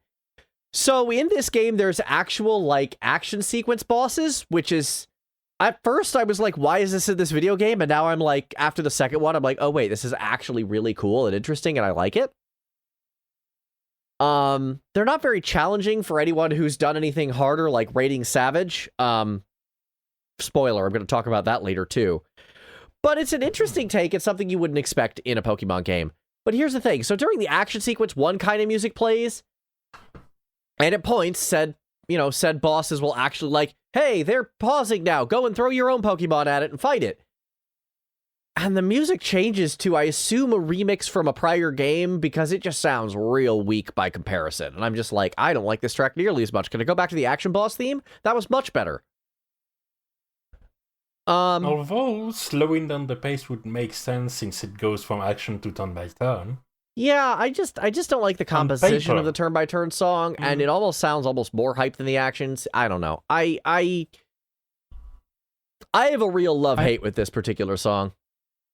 I haven't heard the track, so I'm wondering if it maybe isn't the other way around. The more hype one is an older track, and the one that you dislike is a newer one, because the first few Pokemon games actually had some pretty fast-paced battle themes for turn-based RPGs. I can say that I'm fairly certain that the battle theme is a remix because I feel like I've heard it before. I think it's like from Black and White or something, or whichever one was the Hisui region. I don't know. I'm not a Pokemon guy, but that's fair. Diamond and Pearl. I feel like it's a remix from that game. Yeah, that's fair.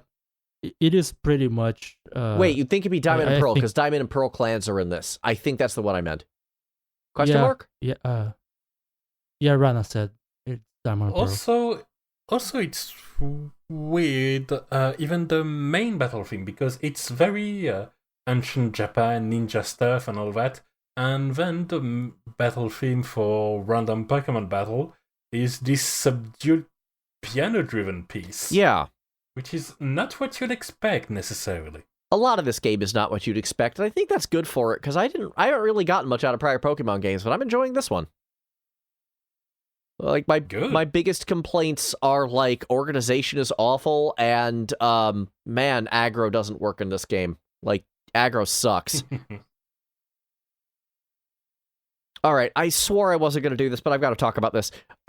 This is one case, the open world monsters on field, I just call them demons, so you can see what I'm about to compare it to. Yep. I have to compare this to SMT5, which I recently finished playing. In Shin Megami Tensei 5, when an enemy is, like, super outclassed, it will just try to not fight you. It'll be just like, that guy is out of my league, I'm just gonna go over here now, and it'll turn and leave. Whereas in Arceus, I'm still stuck fighting a bunch of level 12 Geodudes who want to wreck my day for no reason. Like, seriously, it's annoying. Yeah, I can see cases where this level 7 Bidoof looks at that giant, angry Alpha Charizard and goes, yeah, I can take that guy. Right? Right? Like, at least Zubats have an excuse that they are blind.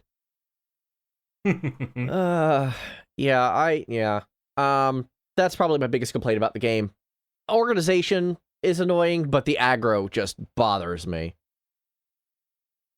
But the music is pretty okay, I guess. The only egregious thing is the boss thing, but for the most part, the soundtrack's fine. Next. Alright, then, if I can take the next,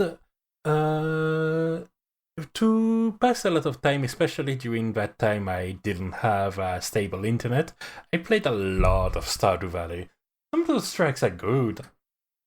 It's just chill, it marks the passage of seasons, which is just the kind of time progression and atmospheric progression that I love, and this track fit it down to a T. When you first go from the cool and pleasant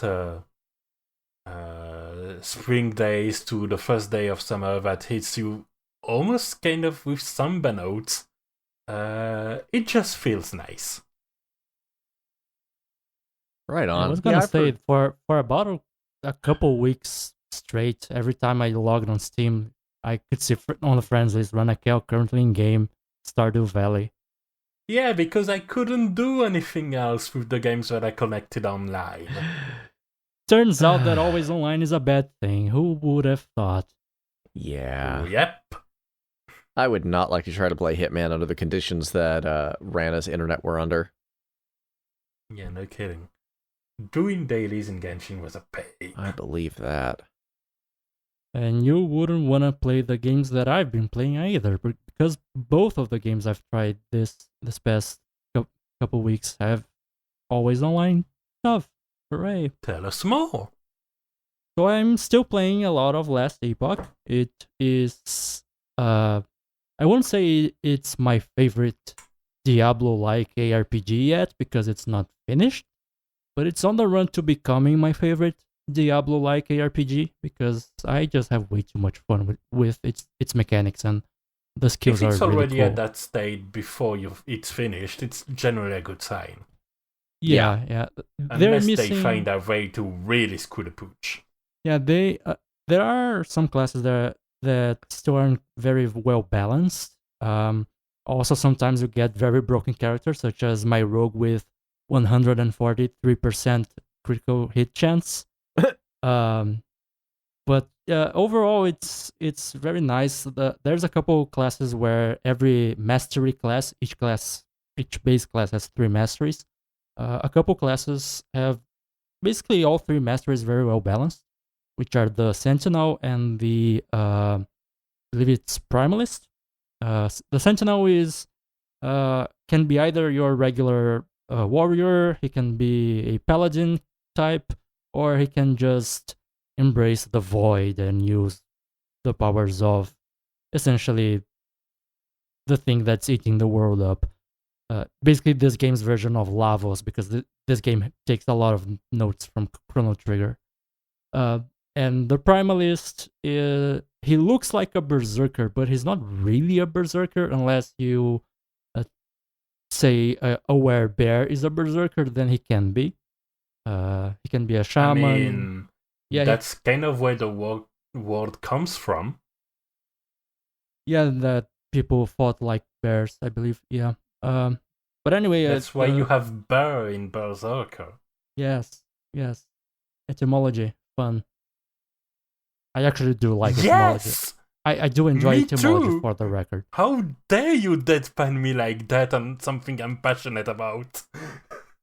Oh well, that's how we do in this podcast. I will fight you. I will interest you in fighting games. I will tempt you to get good at it, and then I will fight you and crush you. Okay, I'm officially announcing the future music arcade fighting game tournament. I don't know what game it's going to be in just yet. We're going to have to pick one, but I think this kind of has to happen now. I'm gonna lose badly. So am I. It'll be fun. But yeah, so that's it for the last epoch. I've been playing mostly with my rogue. I know it's kind of unbalanced right now, and the rogue doesn't have its third mastery, which I'm really looking forward to. Well, you said 143 crit percent. I think, yeah, unbalanced is a word for it. Yeah. I am looking forward, however. I'm using the, I believe it's Blade Dancer mastery class for the rogue. They have one planned out called the Falconer, which seems to be about just using a falcon as your companion to hit the enemies, and you just trap them in place, freeze them, stun them, and do stuff like that. I'm very interested in that concept because we don't really see that very often in Diablo clones. But yeah, I've been having lots of fun, and I knew if I would make that class, I would name my character Captain Falcon. Well, I'm sure there will be a lot of Captain Falcons after that because it's not an MMO, so I don't think there's a restriction against repeated names. Fair. And incidentally, the other game that I tried to play is also an isometric ARPG that a lot of people are having a lot of fun on Twitch. I am not. I didn't like it. It's Lost Ark. Yeah, I found it boring. You guys have been talking about that quite a bit, actually. On my Discord, I noticed, and I'm just like, yeah, this doesn't seem very good. It's got problems. Yeah, it just didn't really leave an impression on me. It was very interested in its story from its first moments, which isn't really how you hook someone. And the gameplay seemed to be a lot of spamming some pretty short cooldown abilities, and it just felt messy. I'm sure 20 hours in, you start to get the pace of it once you have your character at max level and all of the skills you want. But yeah, I imagine the end game might be more fun on the combat aspect, because right now it feels like the game only has a mana bar because the genre dictates it has to have one. Because I've never it seems to do a lot of things because of the genre.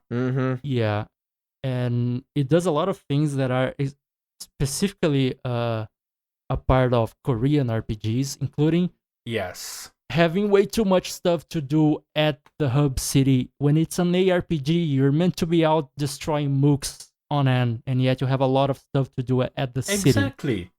You murder 5,000 mooks, you do a tone portal, you check out all your trash, you return immediately to the fight to kill 5,000 more mooks. That's how it goes. Are we talking about an ARPG or Dynasty Warrior 7's Conquest mode? It works for both.